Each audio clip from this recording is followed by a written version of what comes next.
Mel Kiper has dropped his 2024 NFL draft grades, so we're going to react to it together and break it all down on today's show. You can probably already guess how the grade looks for the Falcons. It definitely brought me back to high school. But really quickly, we are racing our Saints channel here at Chat Sports to the next subscriber milestone. Got about 100 sub lead on them, trying to get to 22,000 before they get to 28,000. So if you hate the Aints, hit the sub button down below so we can continue skull fucking them this offseason. Now let's look at Mel Kiper's draft grade for the Falcons, which he gave a C. Atlanta went, of course, with quarterback Michael Penix in round 1. Then they traded up for Clemson defensive tackle Ruke Orhorhoro in round number 2. Excuse me, frog in my throat. And then in round 3, they went with Washington edge rusher Bralen Trice, followed by another defensive lineman, Oregon's Brandon Dorlus. In round 5, they went with a hometown kid who went to Notre Dame, linebacker JD Bertrand. Big fan of that selection. Round 6, it is Alabama's running back Jase McClellan. Then they finally add a wide receiver towards the end of the draft with wide receiver Casey Washington from Illinois. And then finally, they went with the hometown kid, Georgia's defensive tackle, Zion Logue. Here's what Kiper opened up his reaction and breakdown with for the Falcons draft. They had options, all of which could have helped a defense that had just 16 takeaways last season, which ranked 29th in the league. With the addition of quarterback Kirk Cousins, this is a team built to win the NFC South now, but it had to draft significant contributors on the other side of the ball. My honest opinion on the Penix thing is we're not going to know for a long time. We're not going to know a year from now. We're probably not going to know 2 years, and maybe even 3 years from now, whether or not the Penix selection was a good one. If all goes well for Atlanta, and I truly mean all goes well, Kirk Cousins plays lights-out football for all 4 years, and then we finally see Michael Penix in the 5th and final year of his rookie contract. I think we could all agree if Kirk Cousins continues to play well, that is priority number 1 for the Falcons. You should not be rooting for Kirk Cousins to fail just to see Michael Penix play. Hopefully that does not happen. But let's break down the Michael Penix selection here with a nice compliment sandwich. Pro for Michael Penix in the pick at number 8. Possible quarterback of the future. If Michael Penix comes out in 1, 2, 3, however many years, takes over from Kirk Cousins, whether it's because Cousins stinks and they let him go, he gets injured, he retires, whatever it may be, and Penix stars and he is the biggest star in Atlanta, that's going to be an obvious pro for, yep, this was a great pick. If Penix goes on to be a perennial Pro Bowl quarterback, no one's going to look back at this and be too frustrated that they passed on Dallas Turner if Michael Penix is all that. But that is setting a very high bar for Michael Penix. People love to reference how great it worked out for Patrick Mahomes and the Chiefs. You're kind of saying he needs to be as good as Patrick Mahomes and the Chiefs for that to make sense down the road. Even if he's just an adequate starting quarterback, people will look back and go, well, they passed on a really good defender or two for, Alex Smith quarterback play. In that case, it's probably not going to be graded very favorably down the road. Con, you're not getting a lot of help for your 2024 defense. And with the investment they made in Kirk Cousins, to me that signals that the front office believes this is a team that believes they are ready to compete right now. And if that's the case, then you could argue they should go and invest in their defense, which, looking at their depth chart, I think I can make the case for 3 starters to be guys that would start on all 31 other teams. Grady Jarrett, A.J. Terrell, and Jesse Bates. None of those guys are perennial pass rushers. Like, Jarrett is a good pass rusher, but he's looked a lot better, I think, a little bit because the rest of the pass rushers around him suck. Like, it's not a good thing, to be honest, that Grady Jarrett is leading the team in sacks. That's not really what Grady Jarrett's job should be to do. But he's very good at it, and that's a great bonus, but you'd like to have someone who can get to 10-plus sacks lead the team in sacks. And Jesse Bates and A.J. Terrell, they're awesome, but we saw how even when Jesse Bates plays the best football of his NFL career a season ago, this team only won 7 games. So you need a little bit more on defense than even an all-pro safety to get into the win column. So not a lot of reinforcements coming on the defensive side of the football because the top 10 pick was not used on the defensive side of the football. Pro, I like Michael Penix as a prospect. I know that I've been very outspoken and very passionate about this pick, but make no mistake, none of that has anything to do with Michael Penix's ability to play the quarterback position. I've had Penix as one of my top 4 quarterbacks since the beginning of the pre-draft process, had him ahead of J.J. McCarthy and Bo Nix from day one. I like Michael Penix as a quarterback a lot. I think Michael Penix is going to make a really good NFL quarterback. Did I think he was someone that you had to go with in the top 10 because you would just regret passing on him like so many teams did with Patrick Mahomes and Aaron Rodgers? No, I didn't have that high of a grade of him coming out of Washington. I mean, I could have probably made do with the 43rd overall pick being Penix if you truly felt like he was going to be the next dominant quarterback and would be a franchise guy for 15 plus years like Matty Ice was. But to use a top 10 pick on him, I like him as a prospect a lot. Didn't think even another team should go use a top 10 pick on him. And now my final con. You push down your current needs in the draft. So because he didn't go with edge rusher or corner in round number 1, well, then you saw the remaining picks for rounds 2, 3, 4, and 5 be your needs, except you never really got an opportunity to go get an adequate corner in the draft. So fingers crossed that Clark Phillips and D. Alford and Antonio Hamilton and Kevin King, these recent additions from last year's draft to today, could do a good job of filling in at CB2 opposite of A.J. Terrell, who, by the way, is entering the final year of his contract. So you could have added another cornerback this year in case you didn't want to extend Terrell long term, so you're not looking for maybe 2 new starting cornerbacks next year. But because you didn't go edge in round 1, then you had to do it in day 2. And that meant you couldn't go corner in day 2. So everything got pushed down the line a little bit, and you only had so many picks, and something was going to get the short end of the stick, which was cornerback in this case. Now, I want to run through some of the fallacies, and this is going to create for some awesome fantasy football team name next year. Penix fallacies. Things I've seen tossed out as good reasons as to why this was an excellent selection. Quality backup. Stop. You do not use top 10 draft picks for backup quarterbacks. Do not use that as an argument for why this pick is make a ton of sense. First off, Michael Penix is more injury prone than Kirk Cousins is. He had 4 season-ending injuries in college football, 2 torn ACLs and 2 season-ending shoulder injuries.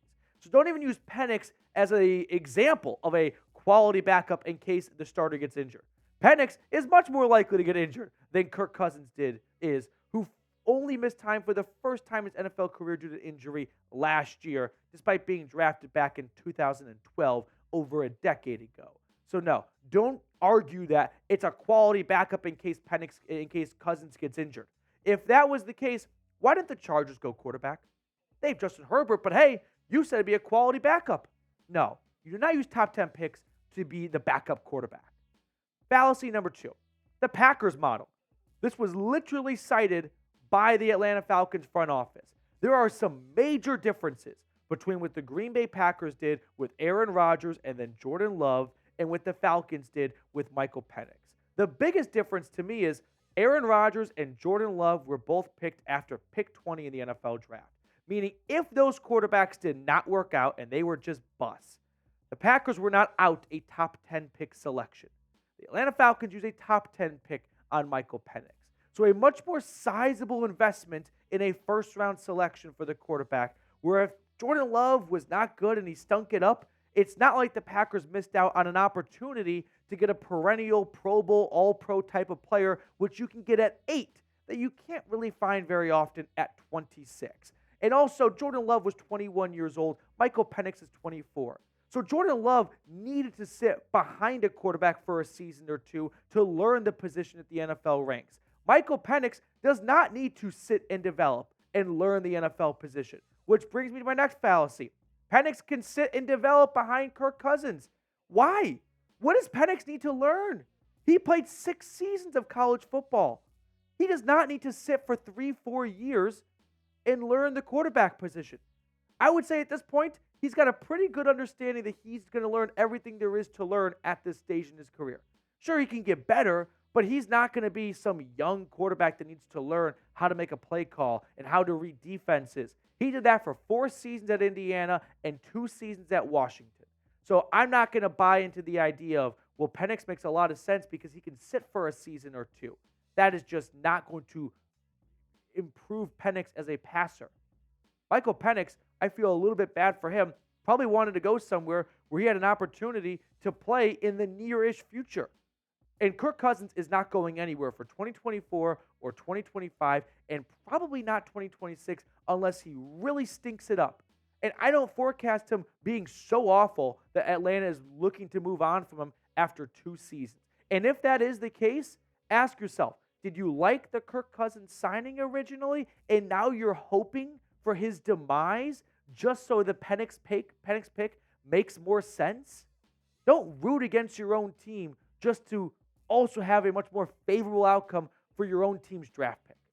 Do what's best for the Atlanta Falcons, which is Kirk Cousins lives up to every penny and every single day of that 4-year, $180 million contract.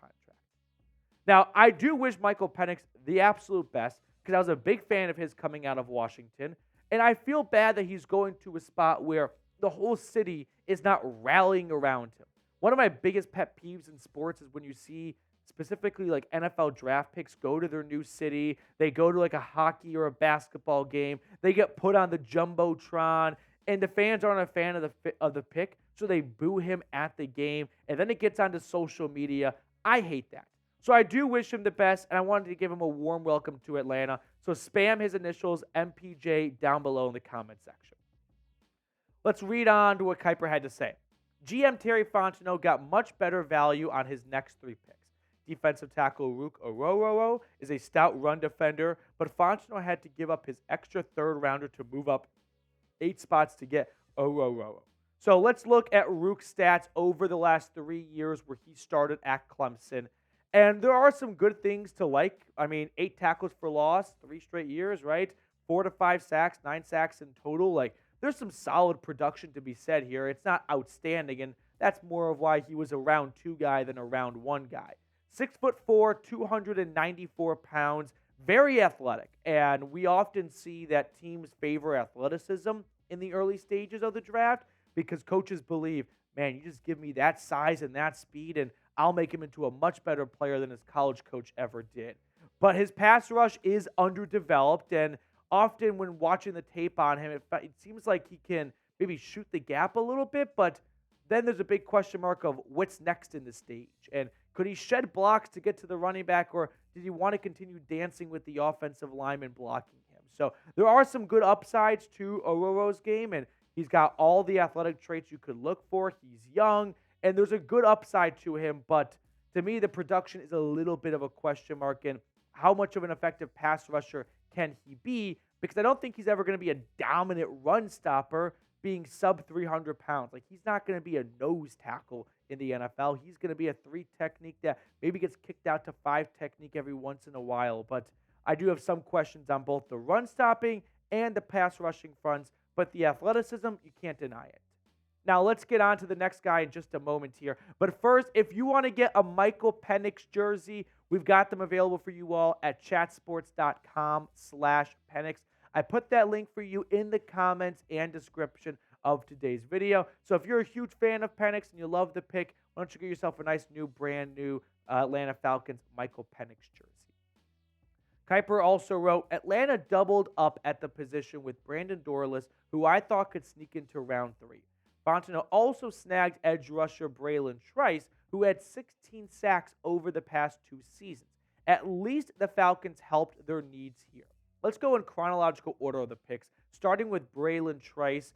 Maybe he's going to join Michael Penix on their flight from Washington.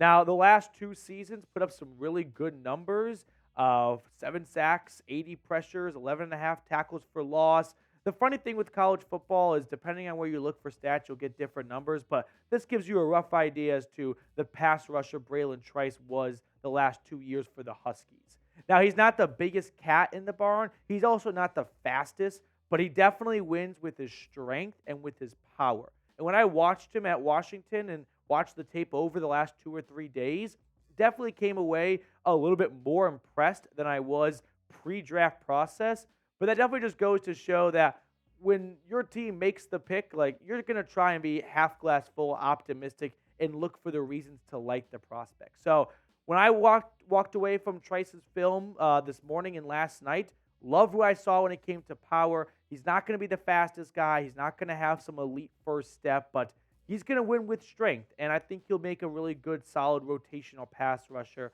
I don't think he'll ever really get to being a true alpha of a pass rusher, but I think there is a lot to like in his game.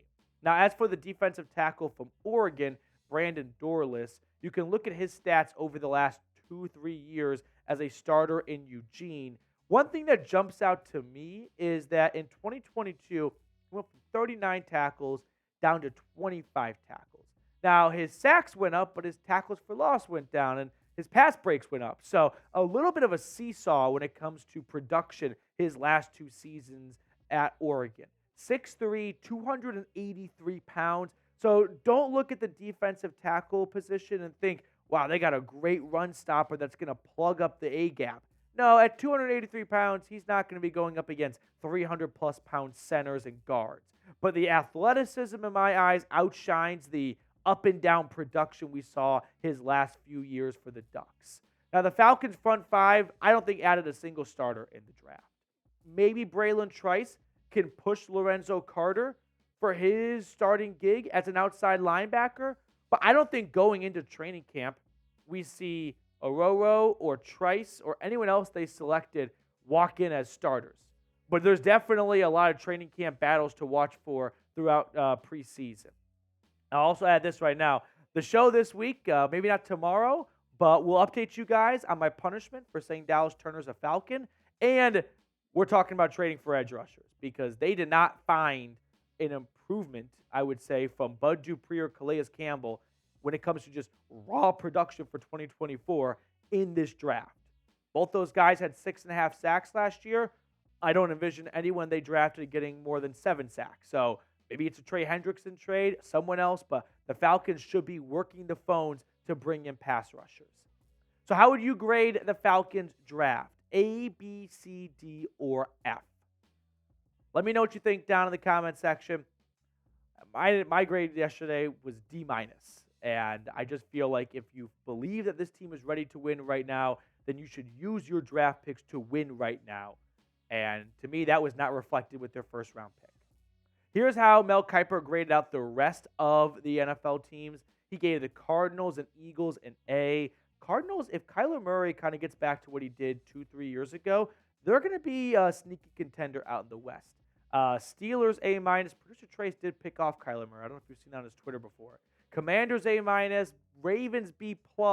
Texans, Chiefs, Chargers all getting B+, along with the Rams as well. I think when Mel Kiper does this, he doesn't do it because he enjoys doing it. He does it because his ESPN bosses force him to do it. So he kind of just gives everyone a B, and he doesn't want to get too in the weeds on a draft grade, which, to be honest, I don't blame him. Draft grades are some of the silliest things we look forward to as fans. They're super dumb. They're wildly inaccurate, but we all still search for them, and whether or not you like to admit it, we all still like looking for them. So that's how he graded out all 32 teams in the NFL draft, with the Atlanta Falcons coming in dead last. But that will do it for us on today's show. Really appreciate everyone who hung out with us throughout our entire NFL draft coverage. It was an absolute blast. I love what I do. Love hanging out and talking with you all here. And we're not going anywhere. So make sure to subscribe for more Falcons content all off-season long.